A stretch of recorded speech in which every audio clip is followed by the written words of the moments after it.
कि ये मैडम को देख लीजिए, ये आंख में क्या कर रही है, तो काजल लगा रही है। ये मैडम को ही देख लीजिए, इस मैडम को देखिए, ये मैडम क्या कर रही है, अपने ओठों को क्या कर रही है, बोले तो ओठ लाली जो बोलते हैं, वो अपने ओठों को क्या कर रही है, रंग रही है। Hi guys, welcome to my NSC classes. तो चलिए फ्रेंड, मैं आज बात करने वाला हूँ क्लास 11th का फिजिक्स, जिस चैप्टर का नाम है सरफेस टेंशन यानी पृष्ठीय तनाव। तो पृष्ठीय तनाव को पढ़ने से पहले हम लोग सबसे पहले पढ़ेंगे इंट्रामोलिकुलर फोर्स ऑफ अट्रैक्शन के बारे में, जिसे हम हिंदी में कहते हैं अंतराणुविक आकर्षण बल। अंतराणुविक आकर्षण बल क्या होता है और ये कितने प्रकार के होते हैं, इसे समझने की कोशिश करेंगे।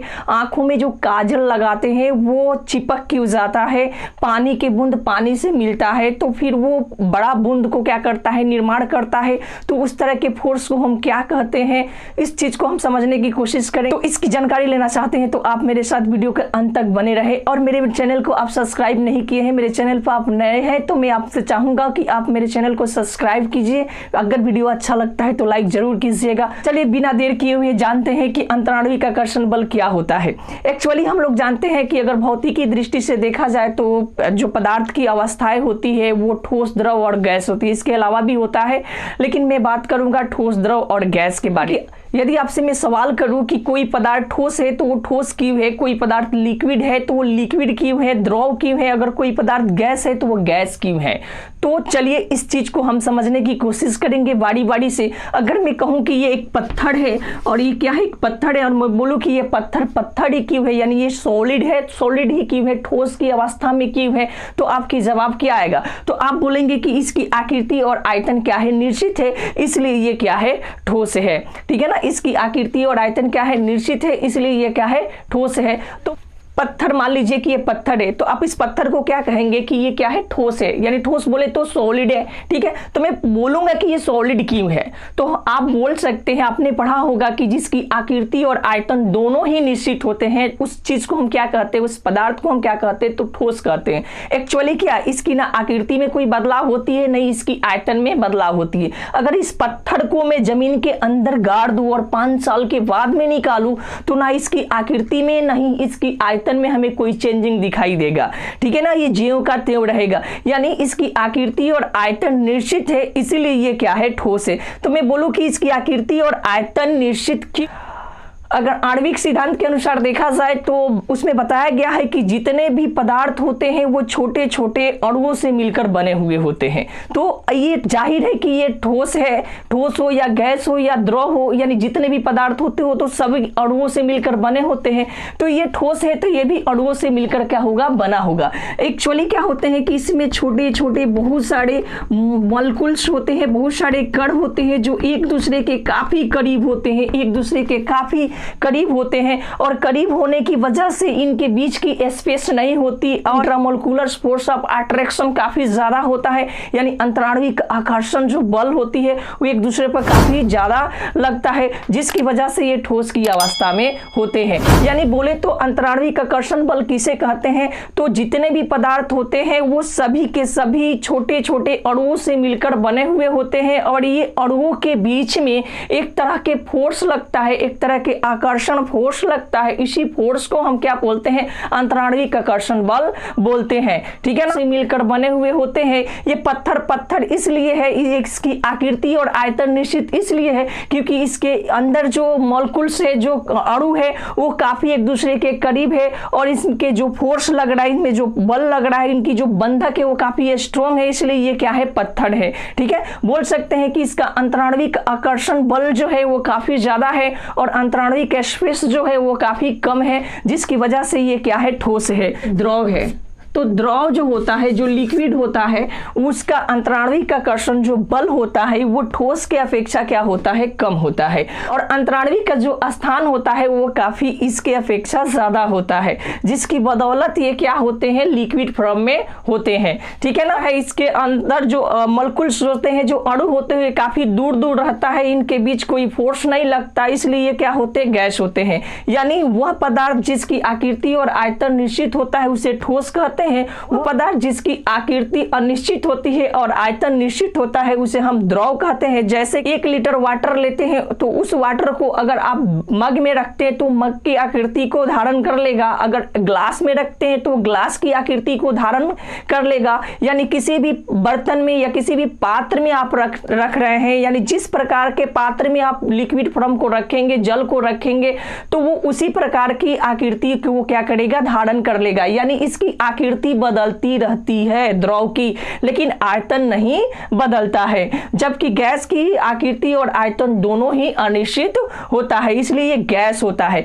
हम बोल सकते हैं जो ठोस है इसमें अंतराण्विक आकर्षण बल काफी ज्यादा है, ठीक है ना, और स्पेस नाम के बराबर है, इसलिए ये क्या है, ठोस है। इसमें अंतराण्विक आकर्षण जो बल है ठोस की अपेक्षा कम है और स्पेस इससे ज्यादा है, जिसकी बदौलत ये क्या है, द्रव है। और इसमें अंतराण्विक आकर्षण बल जो है वो काफी कमजोर है, काफी वीक है, ठीक है ना, और स्पेस काफी ज्यादा है, इसलिए ये गैस की अवस्था में है। तो चलिए हम लोग समझ गए कि अंतराण्विक आकर्षण बल क्या होता है। मैं बात करूं अंतराण्विक आकर्षण बल के बारे में तो मैंने बताया कि आणविक सिद्धांत के अनुसार से जितने भी पदार्थ होते हैं वो छोटे छोटे कणों से मिलकर बने होते हैं और इन कणों के बीच में एक आकर्षण बल लगता है। इसी आकर्षण बल को हम अंतराण्विक आकर्षण बल कहते हैं। और ये अंतराण्विक आकर्षण बल 2 तरह के होते हैं, एक होता है सहसंजक बल और दूसरा होता है आसंजक बल। अब हम जानेंगे कि सहसंजक बल क्या होता है और आसंजक बल क्या होता है।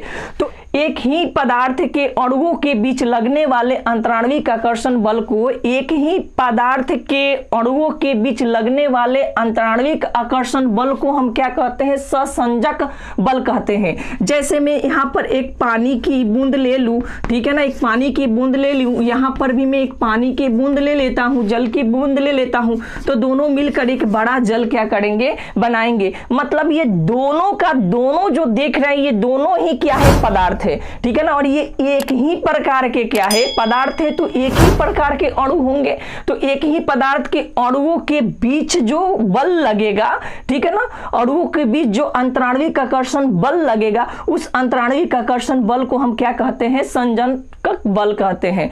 तो एक ही तरह के क्या है, पदार्थ है और इन अणुओं के बीच में जो फोर्स लग रहा है यानी अंतराण्विक आकर्षण बल जो लग रहा है, इस बल को हम बोल सकते हैं कि यह सहसंजक बल है।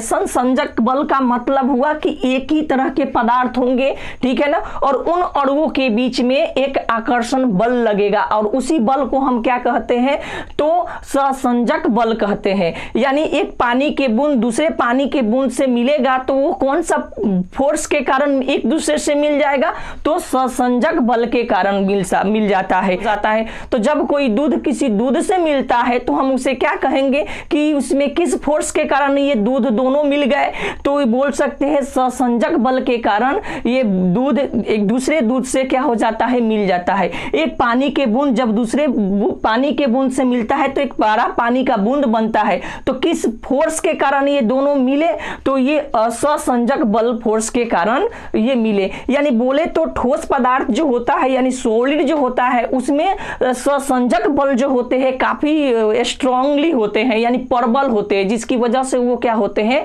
ठोस होते हैं, ठीक है ना। यानी बोले तो ठोस पदार्थ में सहसंजक बल काफी स्ट्रांग होता है, काफी प्रबल होता है। तो अगर मैं एक पात्र में 1 लीटर पानी लूं, फिर दूसरे पात्र में भी मैं 2-3 लीटर पानी लूं, सबको मिला दूं तो वो जल पूरे मिक्सिंग हो जाते हैं, पूरे मिल जाते हैं, ठीक है ना, और जल की मात्रा को क्या करते हैं, वो बढ़ा देते हैं। तो ये जब मिलते हैं ना, जिसके कारण ये मिल जाते हैं, जिस फोर्स के कारण ये मिल जाते हैं, उस फोर्स को हम क्या बोलेंगे, सहसंजक बल बोलेंगे, ठीक है ना। जब दूध से मिल जाता है तो किस बल के कारण वो मिल जाता है, सहसंजक बल के कारण। पानी के बूंद दूसरे पानी के बूंद से मिलकर एक बड़े पानी का बूंद बनाता है, तो ये किस फोर्स के कारण मिल जाता है, तो ये बोल सकते हैं कि सहसंजक बल के कारण ये मिलता है, ठीक है ना। अब हम बात करेंगे आसंजक बल के बारे में, यानी दो भिन्न पदार्थों के अणुओं के बीच लगने वाले अंतराण्विक आकर्षण बल को हम क्या कहते हैं, आसंजक बल कहते हैं। फिर ध्यान से सुनिए, दो भिन्न पदार्थों के यानी दो भिन्न पदार्थों के अणुओं के बीच लगने वाले अंतराण्विक आकर्षण बल को हम क्या बोलते हैं, तो आसंजक बल बोलते हैं। आसंजक बल का बहुत सारे उदाहरण हो सकता है। जैसे कि ये मैडम को देख लीजिए, ये आंख में क्या कर रही है, तो काजल लगा रही है। तो ये काजल उनकी आंखों में क्या होगा, चिपक जाएगा। तो आंखों में जो काजल जो होगा वो चिपकेगा। तो किस बल के कारण वो चिपकेगा, तो बोल सकते हैं आसंजक बल के कारण चिपकेगा। जैसे कि ये मैडम को ही देख लीजिए, इस मैडम को देखिए, ये मैडम क्या कर रही है, अपने ओठों को क्या कर रही है, बोले तो ओठ लाली जो बोलते हैं, वो अपने ओठों को क्या कर रही है, रंग रही है। ध्यान से देखिए, तो ये जो ओठों को रंग रही है, वो रंग जो होता है ओठों पर चिपक जाता है। किसकी वजह से चिपक जाता है, तो आसंजक बल के कारण ये चिपक जाता है।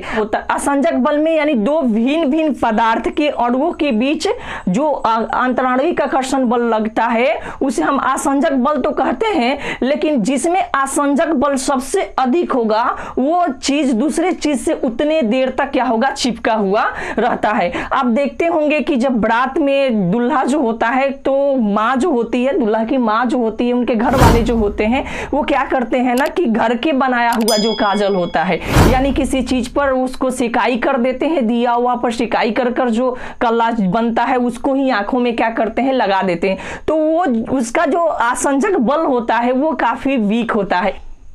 उस दूल्हे के आंखों में क्या किया जाता है, वो काजल के रूप में लगा दिया जाता है। बट कुछ देर के बाद, कुछ समय के बाद, ठीक है ना, 24 घंटे के अंतराल में ही वो क्या होता है, पूरे चारों ओर फैल जाता है। तो वो दूल्हा जलाद की तरह दिखने लग जाता है। लेकिन वही दुल्हन का जो होता है वो अच्छे क्वालिटी का जो काजल होता है उसका यूज किया जाता है। यानी उस काजल का जो आसंजक बल होता है काफी स्ट्रांग होता है, यानी लंबे समय तक वो उससे चिपका हुआ रहता है, फैलता नहीं है। ठीक है ना। लेकिन आजकल जो यूज होने वाले जो काजल आते हैं उसमें आसंजक बल काफी स्ट्रांग होता है और वो काफी लंबे समय तक रहता है। तो आप भी जब शादी करने जाए ना, तो आप एक चीज का ध्यान रखिएगा, जब वो काजल लगाए ना, वो काजल मत लगाइए। आप मार्केट से वो काजल जो स्पेशलिस्ट आता है जिसमें आसंजक बल सबसे अधिक हो, उसी काजल का आप यूज कीजिएगा। नहीं तो आप भी क्या शादी करने जाएंगे और जब माड़ों में बैठेंगे ना, उसके ठीक है बाद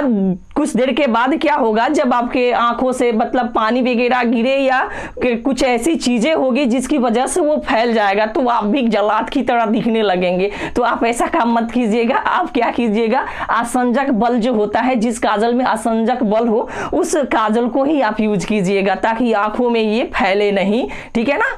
तो मैं आशा करता हूं कि ये वीडियो आपको काफी पसंद आया होगा। और आप मेरे चैनल पर नए हैं तो चैनल को सब्सक्राइब करना बिल्कुल ना भूलें और वीडियो को ज्यादा से ज्यादा अपने दोस्तों के बीच शेयर करें। ठीक है ना। वीडियो को लाइक करें, ठीक है, कमेंट करें। यदि आपको कोई दिक्कत है तो मुझे कमेंट करके बताएं, और मुझ में कोई दिक्कत है तो वो भी कमेंट करके बताएं। मैं उस गलतियों को सुधारने की कोशिश करूंगा और जितना हो सके उतना आप मुझे सपोर्ट कीजिए। ठीक है ना। ये वीडियो का पार्ट 1 है, मैं इसका वीडियो का पार्ट 1, 2 लाऊंगा। तो थैंक यू फॉर वॉचिंग। फिर मिलते हैं अगले वीडियो में।